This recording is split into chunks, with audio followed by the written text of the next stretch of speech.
YouTube, what it do? It's your boy King Zay back in the stew, man.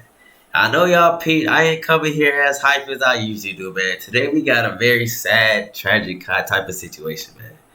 If you don't know who George Stinney is the youngest person ever to be executed by like death row. I don't know what you want to call that. Like he got sentenced to death, and he was only 14 years old. And man, eventually later, like 70 years later, they went and look back at the case, and they proved that they didn't have enough evidence, and so they let his like his I don't want to say like his record. They was free of that. But anyways, we finna get into it. You know what I'm saying? Just put some history, put some facts on y'all, some knowledge on y'all today, man. Like the vid before we get into it, and let's get straight to it. Bizarre sentencing from 77 years ago produced the youngest death row inmate in America's history. A case that has, 14, in bro. many ways, defined the American legal system. The execution of George Stinney. Was his death a mere abuse of Electric power? chair, that What too. led to this terrible miscarriage of justice? Stick with me as we delve into the fate Let's of dive George into it. Stinney. The year was 1944 in the city of Alcolu, South Carolina, in a segregated community where the whites and blacks lived, separated by a railroad. It was in this town that a young 14-year-old George Stinney had a brief conversation that would change both his life and his family's forever. George came from a humble background, with a father, George Stinney Sr., who worked in a sawmill as a sharecropper, and a mother, Amy Stinney, who was a cook at Alcolu's all-black school. He was the second among 5 siblings, and thanks to his father's work, they all lived in a 3-roomed home that was That's provided nice. for them by their father's company. It wasn't much, That's nice for but it was that. honest living for the Stinney family. Yeah. All The of that, disappearance however, of Betty, quickly yeah. turned around with the disappearance of Betty June and Mary Emma Thames, 2 young white sisters that lived in the same town, who unfortunately for George, weren't complete strangers. One day, in March 1944, George and his sister were on their way home after grazing their family cow. He met Betty June, aged 11, and Mary Emma, aged 7, for the first time. The 2 girls were on an adventure in search of a fruit called a maypop, stopping only to ask George and his sister where they could find the fruit and heading off on their way. When the 2 girls didn't make it back by sundown, the police were alerted. The search party was immediately organized. Hundreds of people, including George's father, spent all night searching. George, in a bid to help, informed the authorities that he had seen them on his way home, telling Dang, bro, I hate that for him, bro, because all he's trying to do, bro, he's just trying to get him, help him out so they can go and find him, bro. That sucks, bro. Those words literally led to his death, bro. That's so crazy, man. Like, sheesh, bro. Like, them they said that they would be going to the railroad. The police kept this information in mind. of At course. sunrise, their bodies Because were everybody's so racist back there, bro. They just, oh, I really like, this is like, found in a muddy ditch. 7-year-old Emma had a hole boring through her skull, while 11-year-old Had a Betty June, what? 7-year-old Emma had a hole boring through her oh skull, my while goodness. 11-year-old Betty June had suffered blows to the head. The autopsy reported that she had received 7 blows from a round instrument, leaving the back of her head as nothing but a mass of crushed bones. This left the town stumped. Who on earth would want to hurt 2 little girls? Ever since the discovery, 2 theories about the unfortunate fate of the girls cropped up. One version, which heavily implicated young George, was that he followed them after their meeting, assaulting them to death with a railroad spike, while attempting to rape Betty June. The Gee, second bro, version, like, oh my goodness, bro. Like, which was whispered as unfounded he's rumors, 14. says that the Not girls saying, stopped by the bro. house of a prominent man in the community to see if his good-natured wife would like to accompany them on their travels. Though she wasn't able to go, her son offered to carry them in his lumber mill truck, an offer they apparently took and were whisked away, never to be heard from again. But the police weren't very interested in looking for a white killer. Of course Not not, when they had bro. a perfectly good It's black child to 1944. scapegoat. Uh-huh. So, the police Shit, did what they were man. trained to do and picked up 14-year-old George and his older brother Johnny, arresting them as the culprits responsible for the gruesome murder. The odds were stacked pretty heavily against poor George. You can't Not even only do was he nothing, bro. surrounded by white policemen who seemed to believe he was a murderer, his family wasn't even allowed into the interrogation room. or the courtroom. George's questioning was relentless, with officers screaming at him to admit his guilt, asking if he had tried to rape Betty and failed, hours upon hours of mentally assaulting the poor child. All he could do was endure it, all by himself, all without a lawyer or his family by his side, all alone. That's a rip, bro. Look how young he looks, Or his bro. family by I know his he's side. 14, All but dog, this shit, I don't know. I don't know how to feel, bro. I'm not mad. I'm not angry. I'm not sad, bro. This shit, yeah, I'm more frustrated than anything, bro. Like, this shit is just, bro. alone. A trial was held to determine the fate of George Stinney. The charges were brought, and a court session was held. His publicly provided attorney, Charles Plowden, didn't seem very interested in proving the innocence of his client. Of He called course. no witnesses to the stand. He cross-examined nobody. 1944, He didn't bro. even They don't give a bother fuck looking about at black the people. evidence. The evidence brought to prove his guilt was completely circumstantial and lacked proper legal procedure.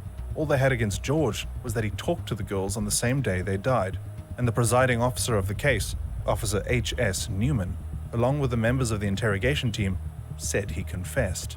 On April 24, 1944, after 10 minutes of deliberation, the all-white jury found him guilty and convicted him to death by electrocution. Man. Shocking things in the Georgia. My nigga, bro.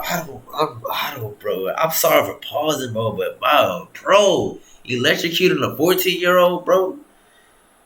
Bro, they just looking for any way to kill a black man, bro. Like, A jury shit. of 12 white men. That certainly is not a jury of his peers. That's certainly not a cross-section of Clarendon County at the time, which was half African-American, half white. And here we have an all-white jury with his family not being even allowed into the courtroom. But George's suffering wasn't over yet. When the news spread that 2 white girls were killed by a black boy, this led to an uproar in the white community.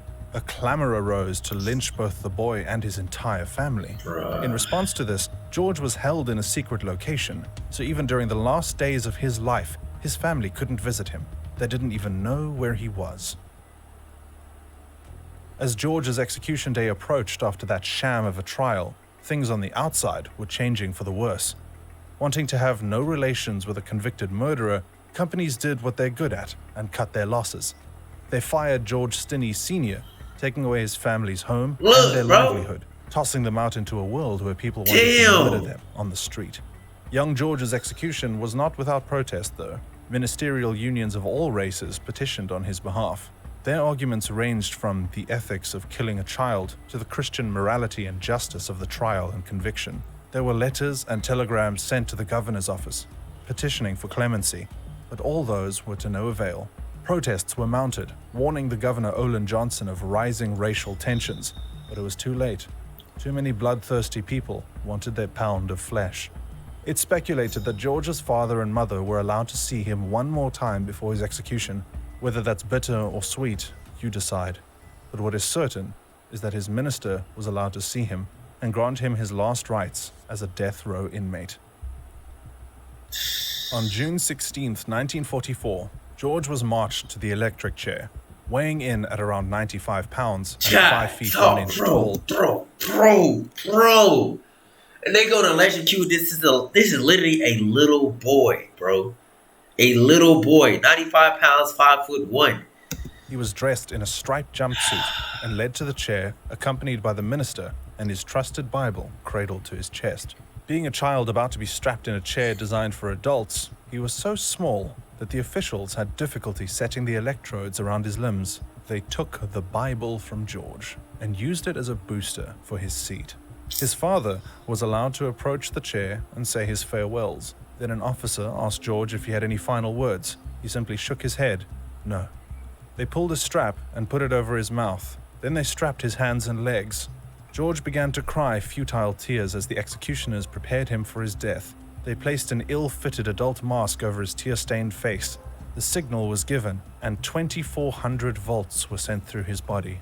His body jerked violently. The mask on his face slipped off, and his wide-eyed, teary, saliva-covered face was clear for all to witness. After 2 more jolts of electricity, it was over. They had successfully killed a child. In a short span of 3 months, a 14-year-old boy had been arrested, accused of murder, tried, convicted, and executed by the state of South Carolina. That would never happen today. Y'all know nowadays, like death row, bro. Folks will get that they'll get be guilty. That your judge, whatever, guilty, sentenced to death, and it'll take like 20, 30 years for them to get executed. That shit would never happen today. George Stinney's murder conviction was re-evaluated in 2014, Yeah, that's what I was 70 talking years about. after his execution. His siblings always believed that he was innocent. After all, he did have a foolproof alibi. George had spent the entire day the girls disappeared with his sister Amy. And I want to clear the air. We are not allowed to go any place without my mother's permission. They were very strict with us. We could not go no place. You can't even. Nowhere. That shit sucks, The bro. You police can't do weren't nothing, interested bro. in an alibi. You gotta just let The them kill entire your case family was member, an bro. obvious racist sham, so a few people went ahead to clear his name. And that they did, obviously. With the assistance of Georgie Frierson, Steve McKenzie, Matt Burgess, and Ray Brown, a motion for a new trial was filed on October 25, 2013. It was brought to light that a culprit had already been named for the case after a deathbed confession. This culprit was rumored to be a white male from a prominent family who was by 2013 already deceased. Of course. Not only that, but to add insult to injury, the culprit was also part of the jury for George's sham trial. Actual, proper evidence was given in the court hearing in January 2014. Testimonies came from both his siblings and a non-relative witness. George's former cellmate, Wilfred Hunter, had stated that George never wrote a confession, but was told by George that he had been made to confess, even though he was innocent. George's confession was rendered null and void because, of course it was.